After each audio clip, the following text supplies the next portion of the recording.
Russia has always had a complex history. Even when the nation first came to be, it was a blend of cultures with various ideas. The Russia we know came to be in 1991 after the abolition of the USSR. Russia's current leader, Vladimir Putin, was a former intelligence officer for the KGB before entering politics when the USSR was abolished. Russian Premier Boris Yeltsin at the time wanted a strong man to be his successor, and so he chose Putin in his stead. After Yeltsin resigned due to increasing unpopularity, Putin became acting president. Putin's re-election campaign strategy was to avenge Russia after the Second Chechen War, a war between Russia and the Chechen Republic of Ichkeria from August 26, 1999 and April 16, 2009. He won this election by a landslide.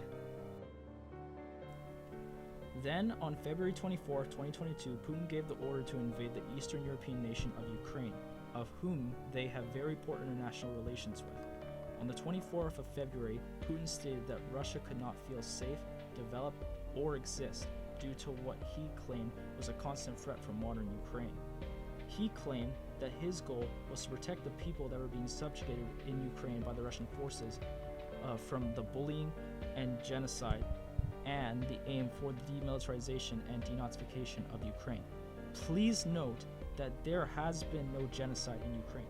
It is a vibrant democracy led by a president, Vladimir Zelensky, who is Jewish.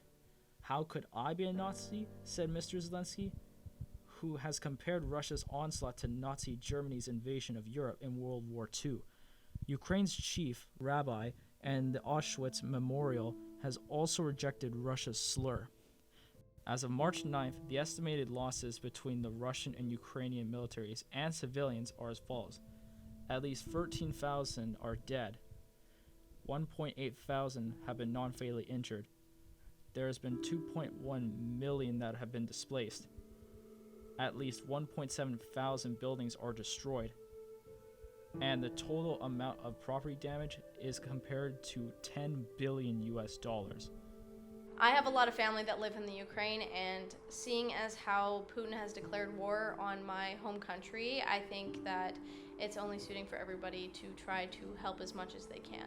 I know a lot of people are struggling right now, including my family that lives in the Ukraine. I know most of the women and my second cousins, so like their children.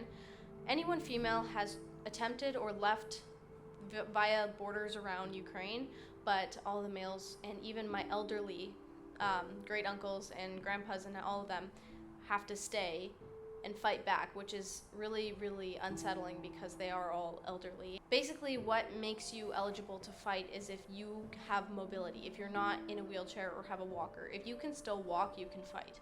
And I know some people, even willingly, even in wheelchairs, decide that they want to fight because they're fighting for their country.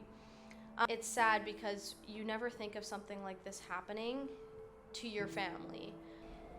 And yeah, and also from just a personal experience, basically from my hometown, every day they take 40 men to go to army because it's mandatory mobilization right now, and like no man can leave the country right now. And it's just scary because all my friends turn 18 this year, and one of my friends, after grade 9, he went to like military academy, basically army for like free college, and now he'll probably go to war, and like he can't say no. It's just like he might die there. It's like it's war, and like I from here I not even close can I understand what they experience there, and that is scary. Russia's in a very convenient position for its invasion of the Ukraine. They are a member of the UN Criminal Court, which generally oversees stuff such as war crimes and genocide to make sure those who have committed such things are punished. The lead members of the criminal court are allowed to veto the majority of the proceedings that occur at these hearings. Russia just so happens to be one of those head members, and permanent members, in fact, of the criminal court, meaning Putin can basically be untouchable to the UN. Luckily, President Biden of the United States is calling to have a war crimes trial for Putin.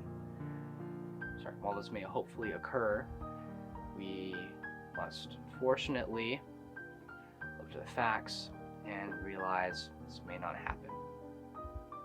We must hope that this crisis ends soon, and that those who are in danger are soon safe.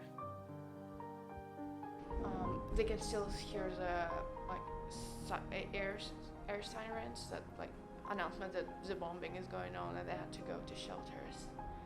And unfortunately, for example, my uncle, he didn't manage to flee Kiev, so he's still in there, and that's place that gets bombed the most. Yeah, and like recently, just this weekend, turned out one like really tall building was bombed completely, and like we got really scared because my uncle lived in one. It's not that, it was just, it's scary when like you don't know whatever day like your family can just die like that.